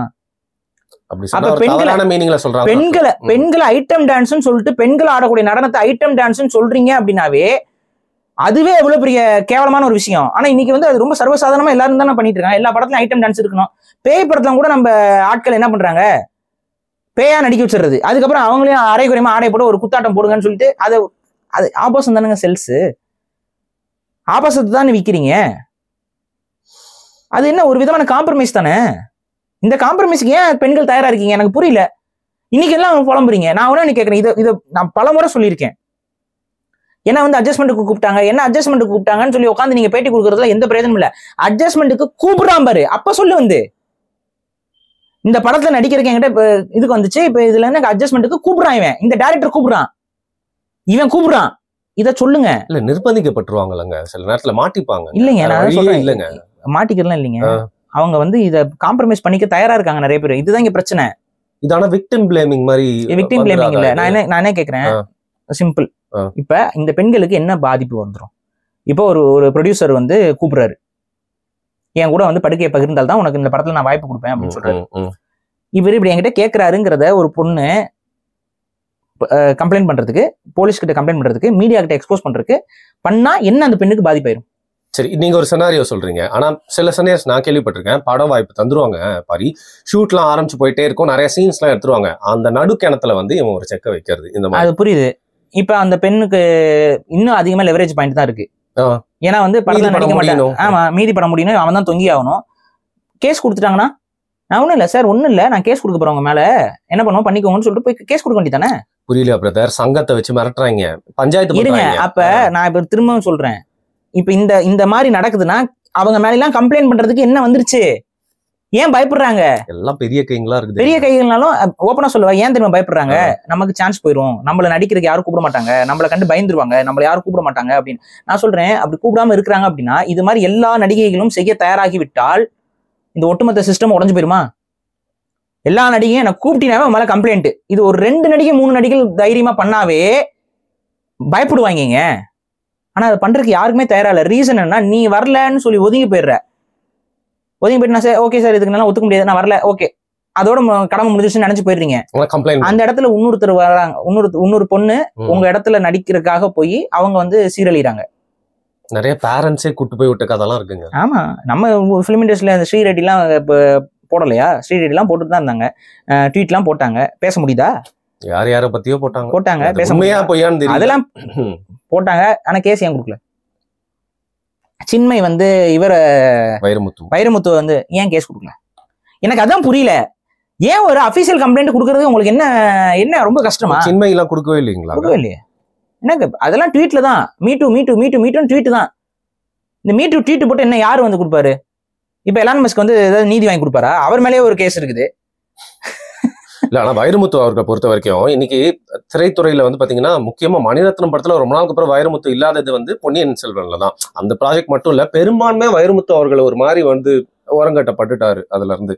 அது தெரிஞ்சோ தெரியாமலோ நான் என்ன சொல்றேன், அபிஷியலா கம்ப்ளைண்ட் பண்ணணும். சரி, அது பண்ணாம இந்த இது சரிப்பட்டு வராது. இது கேரளால ஃபிலிம் இண்டஸ்ட்ரியா இருந்தாலும் சரி, என்ன நம்ம ஊர் ஃபிலிம் இண்டஸ்ட்ரியா இருந்தாலும் சரி, கண்டிப்பா காம்ப்ரமைஸுக்கு கேட்கறாங்களான்னா ஆமா கேட்கறாங்க, நான் இல்லைன்னு சொல்லவே மாட்டேன். ஏன்னா நானே பர்சனலாவே நிறைய பேர் என்கிட்டயே வந்து சொல்லியிருக்காங்க. நான் சொல்றது என்னன்னா, அபிஷியலா போய் கம்ப்ளைண்ட் பண்ணுங்க. ஏன் யாருமே பண்ண மாட்டேங்கிறீங்க? ஒரு அபிஷியல் கம்ப்ளைண்ட் போய் பண்ணிட்டீங்கன்னா முடிஞ்சு போச்சுங்க. ஒரு மீடியாவை கூப்பிட்டு பேட்டி கொடுங்க. நம்ம மீடியாலாம் நம்ம ஓப்பனா கூப்பிட்டு வாங்க, ஒரு அபிஷியல் கம்ப்ளைண்ட் ஃபைல் பண்ணிட்டு வாங்க. இல்ல அபிஷியல் கம்ப்ளைண்ட் நாங்க கொடுக்க போனா ஃபைல் பண்ண மாட்டேங்கிறாங்கன்னா சொல்லுங்க, எந்த ஸ்டேஷன்ல போய் கொடுக்க போனீங்க கம்ப்ளைண்ட், யாரு ஃபைல் பண்ணலன்னு சொல்லுங்க, வாங்க வந்து பேசுங்க. கம்ப்ளைண்ட் காப்பி எடுத்துட்டு வாங்க, கையில எழுதி எடுத்துட்டு வாங்க. அது எப்படி ஃபைல் பண்ணாம போயிடுறாங்கன்னு பாத்துருவோம் நம்ம. ஆனா இன்னைக்கு நீங்க சொல்றதுக்கு உண்டான வாய்ப்பு எல்லாம் இருக்கு பாரு. அந்த காலகட்டத்துல அன்னைக்கு இல்லைங்க. அன்னைக்கு மீடியா வந்து எல்லாமே ஒரு க்ளோஸ்டு சர்க்கிளா இருந்துச்சு. இன்னைக்கு ஓப்பன் சர்க்கிளா இருக்கு. ஓப்பன் சர்க்கிளா இருக்கும்போது இவங்களால பண்ண முடியலன்னா க்ளோஸ் சர்க்கிளுக்கு ஒண்ணுமே பண்ணிருக்க முடியாது. ஸோ அதுதான் சொல்றேன், இது வந்து ஒரு ரொம்ப தப்பான ஒரு கல்ச்சர். இது இந்த தப்பான கல்ச்சருக்கு இந்த ஃபிலிம் இண்டஸ்ட்ரி அதிகமா பாதிப்புக்குள்ளாகுதுன்னா அதுக்கு ரீசன், அதுக்கு முன்னாடி ஒரு எக்ஸ்ப்ளாய்டேஷன் கல்ச்சர் அவங்க கிட்ட இருந்துச்சு. அந்த எக்ஸ்ப்ளாய்டேஷன் கல்ச்சரோட நீட்சியா தான் நான் இதை பாக்குறேன். சரி, அந்த ஒட்டுமொத்த எக்ஸ்ப்ளாய்டேஷன் கல்ச்சரை நீங்க ஒழிச்சிங்கனாலும் அதோட நீட்சிங்கிறது இங்க இன்னும் தொடர்ந்துகிட்டே இருக்குது ஏதோ ஒரு வகையில. அப்ப அது ஒழியணும் அப்படின்னா பெண்கள் முதல்ல வந்து இந்த வெஸ்டர்னைசேஷன், இந்த மாடர்னைசேஷன்ங்கிறதுல போயிட்டு கன்ஃபியூஸ் ஆறாங்க. அது எதுவுமே உங்களுக்கு பயன் தராது. ஒரு ரியல் ஃபெமினிசம் கிடையாது. ஒரு பெண்ணை ஒரு ஆண் சமமாக மதிக்கிறது தான் ஒரு கரெக்டான ஃபெமினிசம். அதை நோக்கி நகர்றது தான் ஃபெமினிசம். இந்த இதுல பெண்களை ஆண்கள் மதிக்க போறாங்களா? அப்ப இங்க வந்து நம்ம சொல்லிக் கொடுக்க வேண்டியது என்னன்னா, இந்த சமத்துவம் அப்படிங்கிறது எப்ப வரும்? மதிக்கும் பொழுதுதான் வரும். ஒரு ஆணும் பெண்ணும் உளவியல் ரீதியாக அவங்களுக்குள்ள அந்த மரியாதை ஏற்படும். அது எப்படி ஏற்படும்? யார்கிட்ட? இப்போ எந்த ஒரு ஆணுக்கும் அவங்க அம்மா மேல மதிப்பு இருக்குமா இருக்காதா? கண்டிப்பா இருக்கும். எந்த ஒரு ஆணுக்கும் தன் குடும்பத்துல அக்கா இருப்பாங்க, தன் தங்கச்சி இருப்பாங்க, அவங்க மேல மதிப்பு இருக்குமா இருக்காதா? இப்ப இவங்களெல்லாம் ஒரு ஆண் மதிக்க முடியுது, ஆனா ஒரு அன்னோன் கேர்ள் வந்து அவனால மதிக்க முடியல அப்படின்னா இங்க வந்து ஏதோ ஒரு உளவியல் பிறழ்வு ஆண்களுக்கு இருக்குல்ல, இதை நீங்க சரி செய்யணும். முதல்ல இந்த உளவியல் பிறழ்வு என்ன அப்படின்னா, தன் குடும்பத்தை தவிர்த்து மற்ற அனைத்து குடும்பத்து பெண்களையும் அவன் தவறாகத்தான் பார்க்கிறான். அதற்கு அடிப்படை காரணம் அவன் சின்ன வயசுல இருந்து அவங்ககிட்ட கற்றுக் கொடுக்க. நீங்க உங்க குடும்பத்துல இருக்க பெண்களை வந்து யாருமே நீங்க வந்து ஆபாசமா அசிங்கமா டான்ஸ் ஆடிக்கலாம் நீங்க பார்க்க மாட்டீங்க, ரசிக்கிறதுல அப்படி பார்த்துருக்க மாட்டீங்க. ஆனா நீங்க ஒரு சொசைட்டில நீங்க பார்க்கக்கூடிய பெண்கள் அப்படின்னு வரும்பொழுது உங்ககிட்ட மீடியாவில் வர பெண்களும் வீடியோஸ்ல வர பெண்கள் தான் நீங்க அதிகமா பார்த்து வளர்றீங்க. ஸோ இவங்கள பெண்கள் எப்படி இருக்கிறாங்க? நீங்க ஒரு இப்படி யோசிங்க. நம்மளுடைய ஒரு ஜென்ரேஷனுக்கு முன்னாடி இருக்கக்கூடிய பெரியவங்க இருக்காங்கல்ல, நீங்க அங்கிள்ஸ் விட்டுருங்க, இதுக்கு வந்து ரெண்டுக்கு நடுவுல மாட்டிக்கிட்டு இருக்க ஒரு ஜென்ரேஷன். நம்ம தாத்தாக்கள் காலகட்டம் இருக்கு பார்த்தீங்களா, இந்த தாத்தாக்கள் எல்லாருமே வந்து பாத்தீங்கன்னா எந்த ஒரு பொண்ணை போய் பேசும்போதும் அவங்களால வந்து மெஜாரிட்டி ஆஃப் த பீப்புள் வந்து அந்த ஒரு ரொம்ப மரியாதையான ஒரு டோன் எடுத்துருவாங்க. ஒரு பொண்ணுகிட்ட எப்படி அவங்க பேசுறாங்களோ, ஒரு மகள்கிட்ட எப்படி பேசுறாங்களோ அந்த டோன் வந்து அவங்களால எல்லா பெண்கள்கிட்டையும் எடுக்க முடியும். புரியுதா? இதுக்கு ரீசன் என்னன்னா, அன்னைக்கு இருந்து பாத்தீங்கன்னா இந்த மீடியா வந்து அந்த அளவுக்கு எஸ்டாப்ளிஷ் ஆகல. அவங்க வளர்ந்த சைக்காலஜில பெண்கள் காமத்திற்கான ஒரு அடையாளமா மட்டுமே காட்டப்படல. ஆனா நம்மளுடைய தகப்பன்கள் காலகட்டத்தில் சினிமா வந்து கொஞ்சம் கொஞ்சமா பெண்களை கவர்ச்சிப்படுத்த ஆரம்பிச்சது. நம்ம வந்து பீக்ல நம்ம குழந்தையில இருந்து பாக்குறதுலே நம்ம பாக்குற எல்லா மீடியாலும் பெண்கள்னா கவர்ச்சி கவர்ச்சி கவர்ச்சி வரமுறையே இல்ல. ஆரம்பத்துல இருந்து நம்ம பார்த்துட்டு இருக்கோம். இப்ப 2K கிட்ஸ்லாம் நம்மளை விட அதிகம். அப்ப இது எப்படி பிரதிபலிக்குது? கவர்ச்சி மேன், இட்ஸ் நேச்சர் அப்படின்றாங்க. அது வந்து நீ நியாயப்படுத்துறீங்க.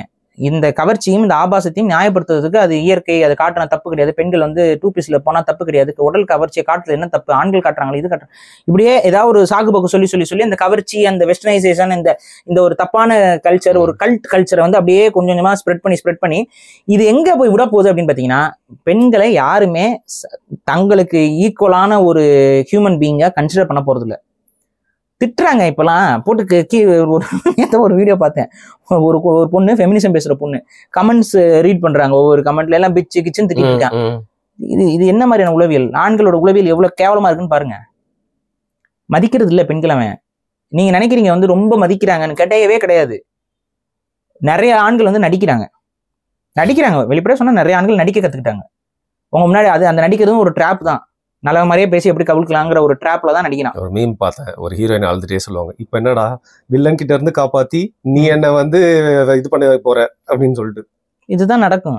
அப்ப ஏன்னா இன்னைக்கு உளவியல் அப்படி இருக்கு. அப்ப இந்த உளவியலை மாத்துறதுக்கான வழிகள் தான் நமக்கு இருக்க ஒரே ஆப்ஷன். அதுக்கான ஒரே வழி, சினிமா நடிகைகள் அவர்களுடைய உடல் அழகுக்காகவே தேர்ந்தெடுக்கப்படக்கூடாது. திறமை, அவங்க நடிப்பு திறமைன்னு ஒண்ணு இருக்கணும். பிசிக்கல் அப்பியரன்ஸுக்கும் நடிப்பு திறமைக்கும் சம்பந்தமே கிடையாது. நம்ம இப்ப எத்தனையோ நடிகர்கள், நம்ம பேரெல்லாம் சொல்ல விரும்பல, ரொம்ப நம்மளை மாதிரி சாமானியர்களாக இருக்கக்கூடிய நடிகர்கள் இன்னைக்கு வந்து திரையில ஹீரோக்களாகவும் அவங்களுக்கான கேரக்டர், அவங்களுக்கான அந்த ரோலை கரெக்டா வைக்கும்போது அவங்களால நடிக்க முடியலையா, இல்ல அவங்க படத்தை நம்ம பார்க்காம போயிட்டோமா, இல்ல அவங்க மக்கள் அவங்க வெறுக்கிறாங்களா, ஒதுக்கிட்டாங்களா? எத்தனையோ சாமானிய நடிகர்களோட படங்கள் இப்ப இன்னைக்கு ஓட ஆரம்பிச்சிருக்குல்ல. இது நீங்க கண்ணு முன்னாடி பாக்குறீங்களா? அதே போல பெண்கள் அந்த குறிப்பிட்ட கதாபாத்திரத்துக்கு கரெக்டா சரியா பொருந்துவாங்கங்கிறதே போதும். அவங்க இவ்வளவு அழகா இருக்கணும், அப்படி இருக்கணும், அவங்க இப்படி கவர்ச்சி காட்டணும் அப்படிங்கிற அந்த ஒரு நிர்பந்தம் அவங்களுக்கு இருக்குன்னா அது முழுக்க முழுக்க அவங்களை எக்ஸ்ப்ளாய்ட் பண்றதுக்காக தான் இருக்குது. கிளாமர் காட்டுவீங்களா அப்படின்னா கிளாமருக்கு என்ன காட்ட வேண்டிய அவசியம் என்ன இருக்குது படங்கள்ல? ஒரு ஹீரோயின் வந்து கிளாமரா இருந்தா நீங்க முதல்ல வந்து அந்த பொண்ணு மேல உங்களுக்கு உண்மையான லவ் வருமா? ஒரு பொண்ணை பாக்குறீங்க, நம்ம லைஃபுக்கு எந்த பொண்ணு செட் ஆகாதான் எல்லா பசங்களோட மைண்ட்லயும் ஓடுது. இந்த பொண்ணு நமக்கு செட் ஆகுமா? சரி, ரொம்ப கவர்ச்சி, ரொம்ப மாடர்ன், அல்ட்ரா மாடர்ன், நைட்டு பப்ல போயிட்டு குடிச்சிட்டு ஜாலியா வந்துட்டு ஒரு பொண்ணு வந்து கார் ஓட்டிட்டு இறங்குது. அந்த பொண்ணை பார்க்கும்போது உங்களுக்கு என்ன தோணும்? அந்த பொண்ணோட சில நாட்கள் வாழ தோணும். கரெக்டா? அதுக்கப்புறம் நாட்கள்லாம் ரொம்ப டூ மச் ப்ரோ. சரி, ஒன் நைட் ஸ்டாண்டு வெளிப்படையா சொல்லுவோம். ஒன் நைட் ஸ்டாண்டுக்கு நீ தலையாட்டுவ, மித்தபடி. ஸோ இவ்வளவுதான் விஷயம். அப்ப பெண்கள் இந்த விஷயத்தை உள்வாங்கிக்கோங்க. என்னுடைய பாடி, என்னுடைய ரைட்ஸ், என்னோட ரைட்ஸ் அப்படி சொல்றீங்க, இவங்களும் அதே சொல்ல ஆரம்பிச்சிருவாங்க. அது கண்டிப்பா வந்து சொசைட்டியா இருக்காது. அவன் என்ன சொல்லுவான், ஒன் நைட் ஸ்டாண்ட் எனக்கு பிடிச்சதே அன்னைக்கு பிடிச்சதே எனக்கு நீங்க பிடிக்கல அப்படின்ட்டு போவான். இதனால யாருக்கு பாதிப்பு? அதிகமா பெண்களுக்கு தான் பாதிப்பு வரும். அதை முதல்ல புரிஞ்சுக்கோங்க தான் நான் திரும்ப திரும்ப நான் சொல்றேன். இதுல இந்த லைஃப் ஸ்டைல்ல வந்து எக்ஸ்ப்ளாய்ட் செய்யப்பட போவது யாருன்னா பெண்கள் தான். இதுல ஆண்களுக்கு இது ரொம்ப ஏன்னா இதை உருவாக்குறவனே ஆண் தான். இது நிறைய பேருக்கு புரிய மாட்டேங்குது. இந்த வெஸ்டர்னைசேஷனும் இந்த ஓவரால் இந்த தப்பான இந்த டாக்ஸிக் ஃபெமினிசம், இது பேர் டாக்ஸிக் ஃபெமினிசம், ரியல் ஃபெமினிசம் கிடையாது. Toxic feminism. இந்த டாக்ஸிக் ஃபெமினிசம் இதோட இது வந்து அதாவது வந்து நான் சிகரெட் அடிச்சா நீ சிகரெட் அடிக்க நானும் சிகரெட் அடிக்கிறேன், நீ சரக்கு அடிக்கிறேன் நானும் சரக்கு அடிக்கிறேன், இதெல்லாமே டாக்ஸிசிட்டி. ஒரு தப்பான ஒரு விஷயம் நம்ம இங்க வந்து சரி செய்யறதுக்கு பார்க்கும்போது அதை பார்த்து நீ அதை வந்து ஒரு ரைட்ஸாகவும் அதை வந்து ஒரு உரிமையாகவும் பார்த்துட்டு இங்கே பண்ணா நீ 10 பேரோட ரிலேஷன்ஷிப்ல இருக்கேன் நானும் 10 பேரோட ரிலேஷன்ஷிப், இதெல்லாம் டாக்ஸிக். ஏன் அவன் இருக்கிறான் நான் இருக்கக்கூடாதான்னு கேட்கறது இல்ல, அவன் தப்பா இருக்கிறான் அதை பார்த்து நீயும் தப்பு செய்யறதுங்கிறது அது ஒரு சரியான ஸ்டூபிடிட்டி. அது அதை வந்து ஃபெமினிசம்னு சொல்லிட்டு வராதிங்க யாருங்க. இங்க ஃபெமினிசமா ஒன்ன நான் மதிக்கணும், என்ன நீ மதிக்கணும். அது அப்புறம் ரெண்டாவது ஃபெமினிசம்னா ஆண்கள் மதிக்காம இருக்கிறது ஃபெமினிசம் நினைக்கிறீங்க, அது எல்லாமே தப்பான ஐடியாலஜி. மதிக்காம இருக்கிறது மட்டும் இல்ல ப்ரோ, மிதிக்கணும் அப்படிங்கிறாங்க ப்ரோ, தப்பு. இது எல்லாமே தப்பு. ஆண் பெண் யாருமே டாமினேட் பண்ணா சொசைட்டி ஃபார்ம் ஆகும். நம்ம அது அப்படி ஒரு சொசைட்டி இருந்தது இல்லை, அப்படி இருந்ததாக உங்களை நம்ப வச்சுட்டாங்க. எந்த ஒரு சொசைட்டியுமே அப்படிலாம் இருந்தது இல்லை. நம்ம தமிழ் சமூகமே நீங்க எடுத்துக்கிட்டீங்கன்னா நம்ம இதுல வந்து பாத்தீங்கன்னா பெண்கள் வந்து ஆண்கள் என்னென்ன வேலைகள்லாம் செஞ்சாங்களோ அத்தனை வேலையும் கூடவே செஞ்சுட்டு இருந்தாங்க. ஒரு விவசாயியா இருக்காரு, காய்கறி வியாபாரம் பண்றாரு, கூட பெண்ணும் வந்துட்டு தான் வண்டியை தள்ளிட்டு வருவாங்க. இது எல்லா காலத்திலும் அப்படிதான் இருந்துச்சு. கூடையில நீங்க காய்கறி விற்கிற, கீரை விற்கிற, பூ கட்டுற பெண்களை பார்த்தது இல்லையா? அன்னைக்கு இருந்த வேலை வாய்ப்புகள் அவ்வாறு தான் இருந்துச்சு. சரி, இந்த பக்கம் அப்படியே வாங்க, கட்டிட தொழில பெண்கள் இருக்கிறாங்க. தமிழ்நாட்டில் இருந்தாங்களா இல்லையா? இன்னைக்கு மட்டும் தான் இருந்தாங்களா? செங்கல் காலவாசல்ல பெண்கள் இருந்தாங்க, சுண்ணாம்பு காலவாசல்ல பெண்கள் இருந்தாங்க. இதெல்லாம் வந்து நான் சொல்றது 2000 வருஷமா இருக்கிறாங்க, தொழில் கூட செஞ்சுட்டு இருக்காங்க. மாடு மேய்க்கிறது, ஆடு மேய்க்கிறது பெண்கள் இருக்கிறாங்க. அது அந்த உற்பத்தியில பெண்களும் இருக்காங்க, ஆண்களும் இருக்காங்க. ஆண்கள் என்னென்ன வேலைகள் செஞ்சாங்களோ பெண்களும் அந்தந்த வேலைகள் செஞ்சாங்க. இடைக்காலகட்டத்துல இந்த வெள்ளையர்கள் ஆட்சி லொட்டு லொஸ்கெல்லாம் வரும்போது பெண்களுக்கான சேஃப்டி வந்து ரொம்ப ரொம்ப கேள்விக்குறியாகுது. அப்ப என்ன ஆகுதுன்னு பாத்தீங்கன்னா அந்த பாதுகாப்பை உறுதி செய்ய முடிஞ்சவங்க எல்லாம் பெண்களை வந்து வெளியில அனுப்பாம பாத்துக்கிட்டாங்க. வேணாம், நம்ம வீட்டுல இருந்து பொண்ணுங்க போனா ஆபத்து, என்ன வேணாலும் ஆகும் அப்படிங்கிற அந்த ஒரு வசதி வாய்ப்பு பெற்றவர்கள் பெண்களை பாதுகாக்க ஆரம்பிச்சாங்க. அந்த பாதுகாக்கிறதுங்கிறது அந்த ஒரு ரொம்ப சமீபத்துல ஒரு 300 வருஷம் வந்த விஷயம்தான். அதுக்கு முன்னாடி பெண்கள் வந்து எல்லா விதத்திலையும் நான் சொல்ல, இங்க வேலுநாச்சியார் இருந்திருக்காங்க, இங்க குயிலி, எல்லாமே பெண்கள் தானே. பெண்கள் ஆண்களுக்கு ஈக்குவலா தான் எல்லா பொசிஷன்ல இருந்திருக்காங்க. நீங்க அடிமட்டத்துல இருந்து மேல்மட்டம் வரைக்கும் ராணியா இருந்திருக்காங்கன்னா இருக்கு. நான் இதுல சொல்ல ராணி இருக்கா, இருக்கு. சோல்ஜர் இருக்கா, இருக்கு. பேசியிருக்காங்க, சண்டை போட்டிருக்காங்க, ஆமா, படிச்சிருக்காங்க, கல்வியில இருந்து உயர்ந்திருந்தாங்களா, இருக்கு. பெண்பார் புலவர்கள் 2000 வருஷத்துக்கு முன்னாடி காட்ட முடியுமா? இருக்கு. 90க்கும் மேற்பட்ட பெண்பார் புலவர்கள் சங்க இலக்கியத்துல பதிவாயிருக்காங்க, இருக்கு. இப்ப இது எல்லாமே இருந்துச்சு. நீங்க சொல்ற சோகால்டு முன்னோர்கள் காலகட்டத்துல அவெல்லாம் முட்டாளா இருந்தான், அவனுக்குலாம் எதுவுமே தெரியாது, அவன் ஈக்குவாலிட்டியை வச்சு மெயின்டைன் பண்ணிட்டு இருந்தான். இடையில வந்து எக்ஸ்பிளாய்டேஷன் நடந்துச்சு. ஏன்னா வெவ்வேறு இனங்கள் வந்து இங்க சண்டை போடுற, இங்க நம்ம பாதுகாப்பு இன்மையாக மாறுறோம். அப்ப நீங்க ஒன்னும் இப்படியே யோசிங்களேன். இப்ப ஈழத்துல இருக்கக்கூடிய பெண்கள் என்ன ஆனாங்க? ஈழத்துல இந்த பெண் சோல்ஜர்ஸ் என்ன ஆனாங்க? சூறையாடப்பட்டாங்க. இதனாலதான் சர்டன் ரூல்ஸ் வந்து கிரியேட் பண்ண வேண்டிய தேவை இருந்தது நமக்கு. இப்ப இந்த ஆயுதம் இந்திய போராட்டத்துக்குலாம் முன்பு முழுக்க முழுக்க சிங்களீஸ் கவர்மெண்டாக இருந்த காலகட்டத்துல அங்க இருந்த தமிழ் பெண்களோட பாதுகாப்பு நிலைமை என்ன? மோசம்தான். அப்ப அங்க இருக்கக்கூடிய பெண்கள் அவங்க எப்படி பாதுகாத்துக்கிட்டாங்க? வெளியில காட்டாம, வெளியில அதிகமா போக விடாம, கொஞ்சம் ப்ளீஸ் புரிஞ்சுக்கோ, வீட்டுல இரு, நாங்க போயிட்டு வரோம். ஆண்கள் அந்த ரிஸ்க் எல்லாத்தையும் ஆண்கள் எடுத்துக்கிட்டு இருந்தாங்க.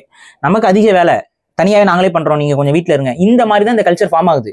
இந்த கல்ச்சர் வந்து வேற வழி இல்லாம ஃபார்ம் ஆன ஒரு விஷயம். இது வந்து யாருமே வந்து திட்டமிட்டு இது வைக்கல. பூட்டி போட்டுருந்தோம் பெண்களை பூட்டி போடணும்லாம் பண்ணல. ஏன்னா எந்த ஒரு ஆணுக்குமே தன் வீட்டுல இருக்கக்கூடிய பெண்களை வந்து பூட்டி போட்டு அவங்களை வந்து முட்டாளாக்கி வச்சுக்கிட்டு அவங்களை அடிமைப்படுத்திட்டு இருக்கணுங்கிற அந்த எண்ணம் இல்ல. அவங்க வந்து ஈக்குவலா புத்தி கூர்மையானவரும் இருக்கணும், அவங்களோட ரிசோர்ஸும் தேவைப்படும். எந்த ஒரு கணவனும் பெண் மனைவிட்ட போய் பேசுவானா பேச மாட்டானா? இது நான் இன்வெஸ்ட் பண்ணலான்னு இருக்கேன், இது என்ன பண்ணலாம், டிஸ்கஷன் இருக்க தான் செய்யுது. அந்த மியூச்சுவல் ரெஸ்பெக்ட் இருந்துட்டு தான் இருந்துச்சு எல்லா ஃபேமிலியிலும். நீங்க பாக்கலாம். இன்னொன்னு, அது மனிதனுடைய ஆண்களுடைய அந்த ரூடிட்டி இருக்குல்ல, அந்த ரூடிட்டியை வந்து இங்க நிறைய பெண்கள் நீங்க என்ன நினைச்சுக்கிறீங்க, அதை வந்து இந்த மரியாதையின்மை அப்படிங்கிறதோட எடுத்துக்கிறீங்க. ஆண்களுடைய இயல்புன்னு ஒண்ணு இருக்கு. அதிகமா நம்ம ப்ரோவோக் ஆகும், டக்குன்னு கோவம் வரும். கோவம் வரும்போது இந்த கை வாங்குறது, லொட்டு லொசுக்கு, இந்த மாதிரியான விஷயங்கள்லாம் வந்து அது ரூட்னஸ். அந்த ரூட்னஸ் வந்து அந்த எப்படி சொல்றது, நம்மளுடைய அந்த பிரைமல் பிஹேவியர்னு சொல்லுவாங்கல்ல, அந்த பிரைமல் பிஹேவியர். இந்த பிரைமல் பிஹேவியரை நம்ம சொசைட்டில பண்ணக்கூடாது, கை வாங்கக்கூடாது, இதெல்லாம் நம்ம சொல்லிட்டு தான் இருக்கிறோம். ஒரு சிலர் அவங்களோட அந்த பிரைமல் இன்ஸ்டிங்க்ட சில பேர் செஞ்சுக்கிட்டு இருக்காங்க. அது தப்பு. அதை நம்ம அது பெண்களை கை வாங்கக்கூடாது, யாரையுமே கை வாங்கக்கூடாது. இதுதான் நம்ம ஒரு அந்த மாதிரியான சிந்தனையில தான் நம்ம உருவாகிறோம், வளரணும். அதை தான் நம்ம வந்து போதிக்கிறோம். பெண்களை அடி உதைன்னு சங்க இலக்கியங்களே யாருமே வந்து பெண்களை அடிக்கலாம், பெண்களை உதைக்கலாம், பெண்களை பனிஷ் பண்ணலாம், பனிஷ்மெண்ட்டுக்காக 2 தட்டு தட்டலாம்லாம் நம்ம யாரும் சொல்லலை. அதெல்லாம் நாங்க நியாயப்படுத்தலை. பெண்கள் ஈக்குவலா தான் பார்த்துருக்காங்க. அப்ப இந்த இதெல்லாம் வந்து ஒரு எப்படி சொல்றது, அது வந்து ஒரு பிரைமல் இன்ஸ்டிங்க்ட். அந்த பிரைமல் இன்ஸ்டிங்க்ட்ல வரக்கூடிய தவறுகள், இதை நம்ம ஒரு சொசைட்டியா சரி செய்யணும். ஒரு பெண் கோவப்படும் போது இல்ல அதுல 2 தரப்பும் இருக்குல்ல.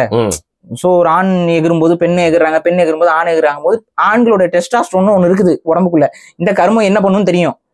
ஸோ இது வந்து அக்ரஷனை வந்து நமக்கு ரொம்ப சீக்கிரம் கொடுக்குது. அதனால நிலை தடுமாறி தான் அவங்க இந்த வேலையை பண்றாங்க. நிறைய டொமஸ்டிக் வயலன்ஸ் எங்க நடக்குது?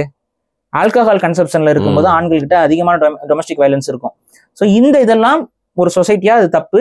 இன்னைக்கு அதுல இருந்து நம்ம மீடியேறி வந்திருக்கோம்னா ரொம்ப வந்திருக்கோம், ரொம்ப வந்திருக்கோம். நம்மளுடைய அப்பாக்கள் அவங்களுக்கு முன்னாடி இந்த ஜென்ரேஷன்ல கூட அந்த டொமஸ்டிக் வயலன்ஸ் கொஞ்சம் அதிகமா இருந்துச்சு. ஆனா இன்னைக்கு டொமஸ்டிக் வயலன்ஸ் இருக்கானா ரொம்ப குறைஞ்சிருக்கு. எதனால? அந்த செக்யூரான ஒரு லைஃப் நமக்கு வர வர வர இது சரியாயிரும். பிளஸ் அவங்க போய் கம்ப்ளைண்ட் பண்ணலாம், தண்டனை வாங்கி கொடுக்கலாம், நிறைய விஷயம். இது ஒண்ணு மெயினா செக்யூரான லைஃப்ங்க. நீங்க செக்யூரான லைஃப் நீங்க வந்து கிரியேட் வேலைக்கு எல்லாருமே போக ஆரம்பிச்சிருக்காங்க. அதுதான். அப்ப இது எல்லாமே வந்து அந்த செக்யூரான லைஃப் நோக்கி நம்ம வரும்போது இன்னைக்கு வந்து என்னன்னா பெண்களுக்கு இன்னும் கொஞ்சம் பாதிப்புகள் இருக்கு. வெளியில தனியா போகும்போது இது வரும்போது இந்த மாதிரி ஆண்களோட இந்த கொல்கத்தா இந்த விஷயங்கள்லாம் நம்ம பாக்குறோம்.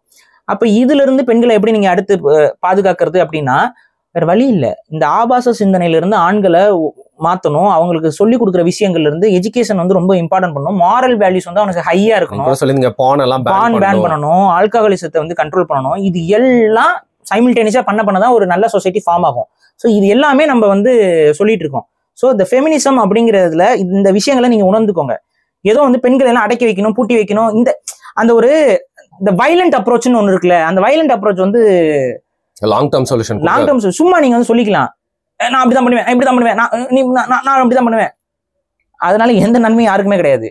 பொறுத்து போகணும், ஒரு அண்டர்ஸ்டாண்டிங் இருக்கணும். ஒரு ஃபேமிலி லைஃப்குள்ள போயிட்டோம்னா நீ பெரியவனா நான் பெரியவனாங்கிற அந்த ஒரு டிஸ்கஷன் இருக்கக்கூடாது. இந்த ஃபேமிலி முக்கியம்னு பார்க்கணும். அடுத்த யங்ஸ்டர்ஸ் அவங்க வீட்டில் இருக்க குழந்தைகளோட எதிர்காலத்தை யோசிக்கணும்.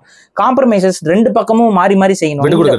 இந்த ஒரு ரிதம்ல நம்ம லைஃப் போனா மட்டும்தான் லைஃப் நல்லா இருக்கும். ஸோ இதெல்லாம் நம்ம சொல்லிக்கிட்டு இருக்கோம். ஸோ இந்த விஷயத்துக்கு நான் வரேன், இந்த பெண்கள் பாதிக்கப்படுற விஷயத்துக்கு. இதுல பெண்களை நீங்க பாதுகாக்கணும்னா எப்படி பாதுகாப்பீங்க? ஒண்ணு, இந்த சொசைட்டில இருக்கக்கூடிய ஆண்களுடைய உளவியல் என்பது மாறணும்.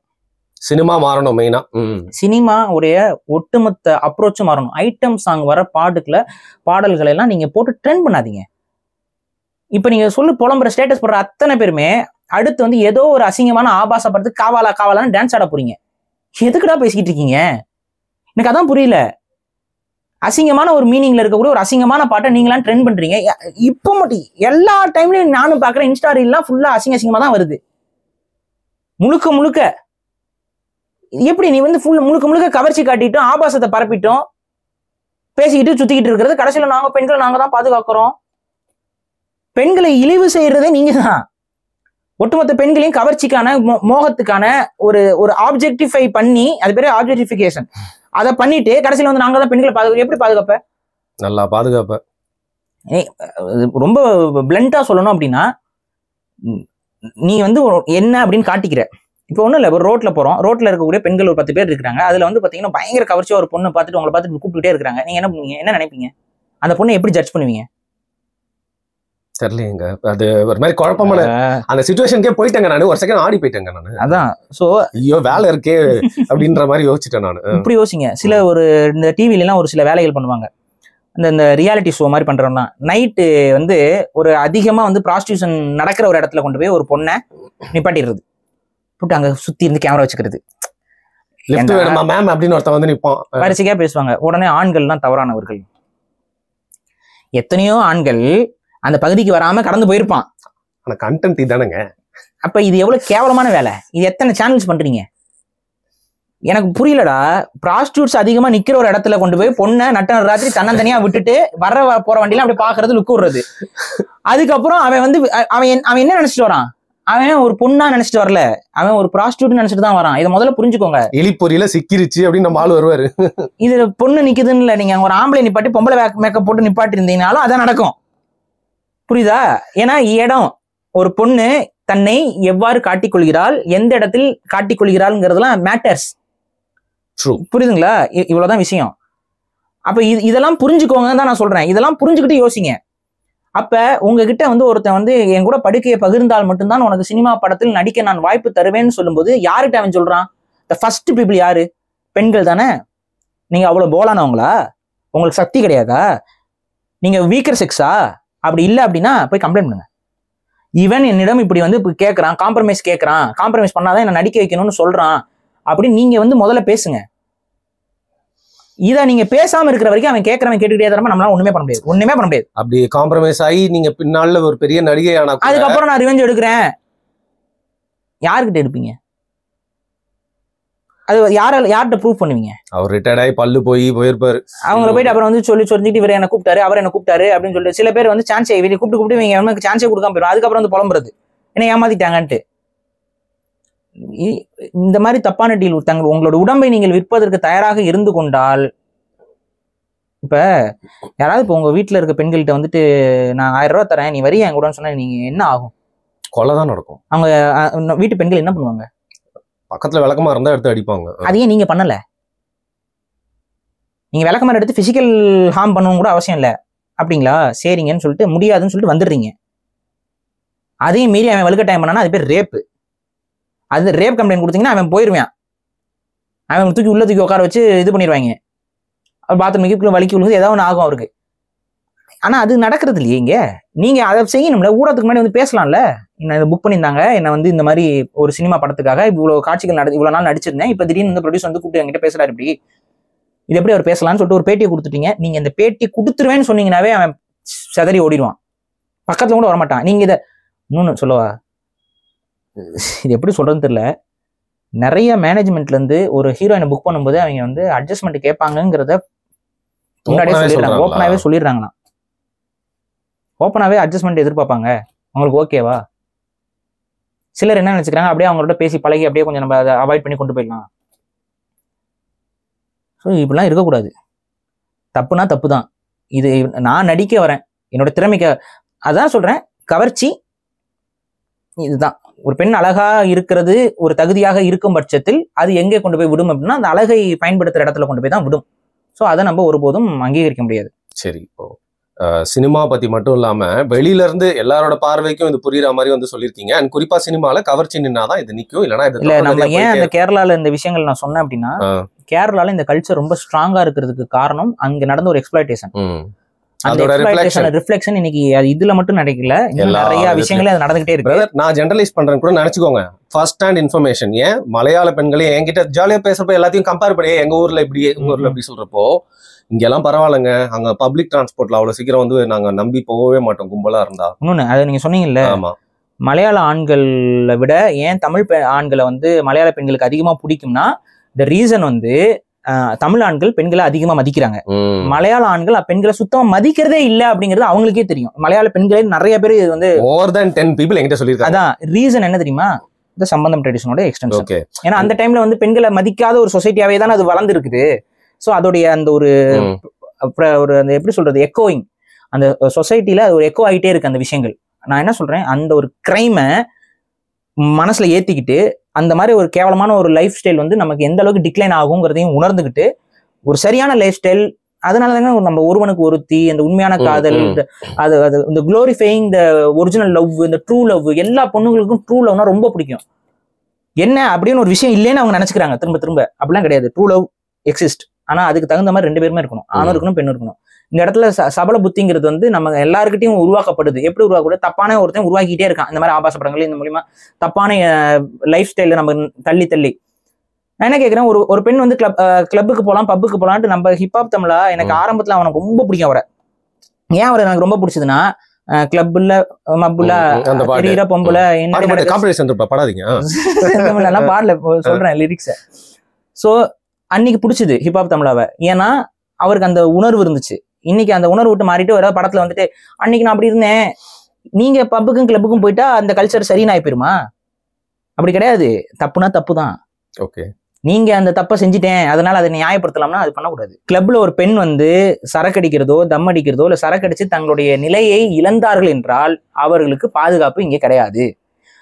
நிலையை இழக்காமல் பஸ்ல ஏறுற பெண்களுக்கும் நிலையை இழக்காம ஆபீஸ்ல வேலை செய்யற பெண்களுக்குமே இந்த சமூகத்துல பாதுகாப்பு இல்லைன்னா, நிலையிலிருந்து குடிகாரர்கள் மத்தியில் தள்ளாடக்கூடிய பெண்ணுக்கு பாதுகாப்பு எப்படி இருக்கும் சொல்லு நீ? அப்ப பெண்களை நீ பாதுகாக்கணும் அப்படின்னா, இன்னொன்னு பெண்களை அங்கதான் பாதுகாக்கணும். பெண்களை அவங்களே பாதுகாத்துக்கணுங்கிறதுலாம் முட்டாள்தனம். பெண்களை நாங்க தான் பாதுகாத்துக்கணும். நம்ம வீட்டு பெண்களை நம்ம தானே பாதுகாக்கிறோம். அதே போல அந்த பொறுப்புணர்வு ஆண்களுக்கு இருக்கணும். நம்ம ஒய்ஃப் இருக்காங்களா, அவங்க ஒய்ஃப் வந்துட்டு ஏங்க இந்த மாதிரி எனக்கு லேட் ஆயிடுச்சு, நீங்க கொஞ்சம் வரீங்களா, வந்து என்ன கூப்பிட்டு போறீங்களா, கொஞ்சம் ரொம்ப அன்டைம் ஆயிடுச்சுன்னா நீ மெனக்கிட்டு கிளம்பி போகணும். தங்கச்சி இருக்கும், தங்கச்சி அண்ணா கொஞ்சம் காலேஜ் பஸ் டிலே ஆயிடுச்சுன்னா இங்க போறக்கு வழி இல்லைன்னா அப்படியா நீ ஆட்டோ பிடிச்சி வந்துரு, நீ இது பிடிச்சி வந்துரு அப்படிலாம் சொல்லிட்டு இருக்காதீங்க. இல்லை யாரோட வா அப்படிலாம் சொல்லிட்டு இருக்காத. நீ போ, பொண்ணை போய் பாரு, உன்னோட அக்காவை போய் கூட்டிட்டு வா, உன் தங்கச்சியை போய் கூட்டிட்டு வா, உன் மனைவிக்கு கூடவே இரு. அவங்க வெளியில தனியா போறது வந்து நீ அலோவ் பண்ணாத, நீ கூட போ, ப்ரையாரிட்டைஸ் பண்ணு. அவங்க ஒரு உனக்கான பொக்கிஷம்னு நினை. இதை நீ பாதுகாப்பா நீ நினைச்சு, நம்ம முன்னோர்கள் அப்படிதான் நினைச்சு வாழ்ந்தாங்க. அந்த பெண்களுக்கு ஒரு பிரச்சனை ஏற்படும் பொழுது துப்பாக்கி எடுத்துட்டு போய் செத்த சமூகம்டா நம்ம, சும்மா கிடையாது. பெண்களுக்கு பாதிப்பு ஏற்பட்டதுக்கு அப்புறம் தான் நம்ம உயிர் போனாலும் பரவாயில்லன்னு சொல்லி ஒருத்தனும் துப்பாக்கி தூக்கிட்டு போனவன். அப்படிப்பட்ட சமூகத்துல நம்ம பிறந்திருக்கிறோம். அதை மனசுல ஏத்து. அப்ப நம்ம வீட்டு பெண்களுக்கு பாதிப்பு அப்படின்னா நீ தான் பாதுகாப்பு. அவங்களுக்கு கூட இரு, அவங்களுக்கு சொல்லு, அவங்களோட டிஸ்கஸ் பண்ணு, அவங்கள சமமா நட, அவங்களுக்கு புரிதல் ஏற்படுத்து, எல்லாத்தையுமே நீ சரிவர செய்யு, எந்த பிரச்சனையும் வராது. ஆனா நீ இதெல்லாம் செய்யறது இல்ல, நீ வந்து அசால்ட்டா எடுத்துக்கிற எல்லாத்தையும். அப்ப it will happen. அண்ட் இது மட்டும் இல்லாம ஸ்டாரிங்லாம் கூட கேள்வி, இங்கே எல்லாருமே மறைச்சு பார்ப்பாங்க, அங்க வந்து அது வந்து அதுக்கு பேர் போன விஷயமாவே இருக்கும் அப்படிலாம் சொல்லுவாங்க. எனவே ஏதாவது நான் தப்பா சொல்லியிருந்தோம் தெரியல, வேற யாருக்கும் அந்த மாதிரி எக்ஸ்பீரியன்ஸ்னா கூட வந்து கீழே வந்து கமெண்ட் பண்ணலாம். ஸோ சில பேர் செஞ்ச தவறுனால காட் ஜோன் கண்ட்ரி வந்து ஒரு மூட் ஜோன் கண்ட்ரியா வந்து இந்த உலகம் பார்க்கறதுக்கு உண்டான ஒரு சூழ்நிலை ஏற்பட்டுச்சு. அது ஏன் அப்படிங்கறது அங்க மட்டும் கிடையாது, எல்லாத்தையுமே இங்க கன்றாவியா நடக்க ஆரம்பிச்சிருச்சு. இதை நம்ம தடுக்கணும் அப்படின்னா இந்த பேசிக் கவர்ச்சியற்ற ஒரு சினிமாக்களை நம்ம உருவாக்கணும். ஈரானியன் மூவியை வந்து நிறைய பேர் பாராட்டுவாங்க. ரீசன் என்ன, ஈரானியன் மூவிஸ் வந்து பாத்தீங்கன்னா கதைக்கு ரொம்ப முக்கியத்துவம் கொடுப்பாங்க. இந்த மாதிரி இந்த ஆபாசம் இதெல்லாம் எதுவுமே இருக்காது. அது குடும்பம் சார்ந்த விஷயங்களா இருக்கட்டும், நம்ம யதார்த்தத்தோட ரிஃப்ளெக்ட் பண்ற விஷயங்களா இருக்கும். பட் இந்த ஹாலிவுட் லொட்டு லொஸ்கு இதெல்லாம் வந்து பாத்தீங்கன்னா முழுக்க அவங்க வந்து இப்போ ஒரு ஆபாசத்தை முதல்ல அவன் தாங்க ஆரம்பிச்சான். அங்க பார்த்து இப்ப இன்னைக்கு பாலிவுட்லயும் அங்க பார்த்து இங்கேயும் தமிழ் சினிமாவும் அப்படியே போயிடுச்சு. இந்த சவுத் இந்தியன் மூவிஸும் முழுக்க ஆபாசம். தெலுங்கு பிலிம் இண்டஸ்ட்ரி சொல்ல தேவையில்லை. ஒரு நடிகர்லாம் வந்து மேடையிலேயே பெண்களை வந்து அவ்வளவு தவறா தரக்குறைவா நடத்திக்கிட்டு இருக்காரு, பாலையான்னு ஒரு ஆளு. அதெல்லாம் கேட்கறதுக்கு நாதி இல்லாம கிடக்கு. அப்ப இதெல்லாம் வந்து தப்பு. இதை வந்து இவங்களோட எல்லாம் ஒப்பிடும்போது தமிழ் பிலிம் இண்டஸ்ட்ரி ஏதோ ஒரு அளவுக்கு பரவாயில்ல. ஆனா தமிழ் பிலிம் இண்டஸ்ட்ரியிலயும் இந்த பிரச்சனைகள் நடக்குது.